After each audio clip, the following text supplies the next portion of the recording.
ನಮ್ಮ ರಾಷ್ಟ್ರದಲ್ಲಿ ಬಹಳ ಮುಖ್ಯವಾಗಿ ಪರಿಸರ ಆಂದೋಲನ, ಪ್ಲಾಸ್ಟಿಕ್ ಮುಕ್ತ ಭಾರತವನ್ನಾಗಿ ಮಾಡಬೇಕು ಅಂತ ಹೇಳಿ ನಮ್ಮ ಘನ ಸರ್ಕಾರ ಏನೆಲ್ಲ ಪ್ರಯತ್ನಗಳು ಮಾಡಿದಾಗ್ಯೂ ಒಂದಷ್ಟು ಲೋಪಗಳು ಅಲ್ಲಲ್ಲಿ ಕಂಡು ಬರ್ತಾ ಇದ್ದಾವೆ.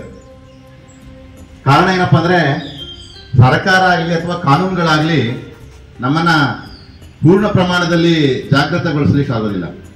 ಆದರೆ ನಮ್ಮ ಮನಸ್ಸಲ್ಲಿ ಮೂಡಿ ಬರಬೇಕು. ಅದು ಇದು ನನ್ನ ಭೂಮಿ, ಇದು ನನ್ನ ಸ್ಥಳ, ಇದು ನನ್ನ ಶಾಲೆ, ನನ್ನ ಮನೆ, ನನ್ನ ನೆರೆಹೊರೆ, ನನ್ನ ಹಳ್ಳಿ, ಇದನ್ನ ಸ್ವಚ್ಛವಾಗಿಡುವಂತ ಕಾರ್ಯದಲ್ಲಿ ನಂದು ಪಾತ್ರ ಇದೆ, ನಾನು ಅದನ್ನು ಮೊದಲು ಮಾಡಬೇಕು ಅನ್ನುವಂಥದ್ದನ್ನು ನೀವು ಅರ್ಥ ಮಾಡ್ಕೊಳ್ಬೇಕು.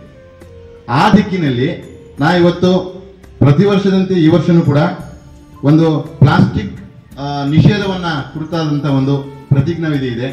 ದಯಮಾಡಿ ನಾನು ಎಲ್ಲರಿಗೂ ಬೋಧನೆ ಮಾಡ್ತೇನೆ. ನೀವೆಲ್ಲರೂ ಕೂಡ ನಿಮ್ಮ ಬಲಗೈಯನ್ನು ಮುಂದೆ ಚಾಚಿ ಈ ಒಂದು ಪ್ರತಿಜ್ಞಾವಿಧಿಯನ್ನು ಸ್ವೀಕರಿಸಬೇಕು.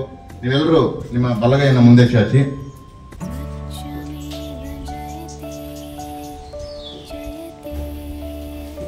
ಮುಂದಿನ ಪೀಳಿಗೆಗೆ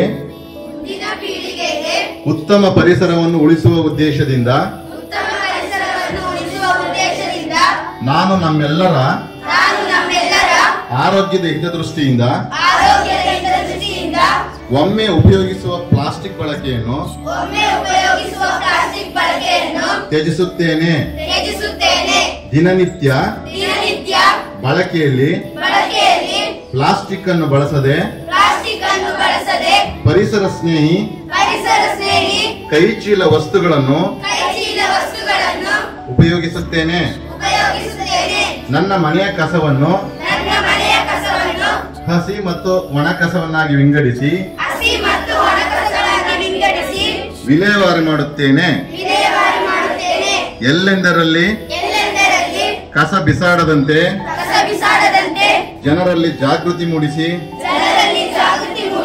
ನಮ್ಮ ಗ್ರಾಮವನ್ನು ಸ್ವಚ್ಛ ಸುಂದರವನ್ನಾಗಿಸಲು ಶ್ರಮಿಸುತ್ತೇನೆ.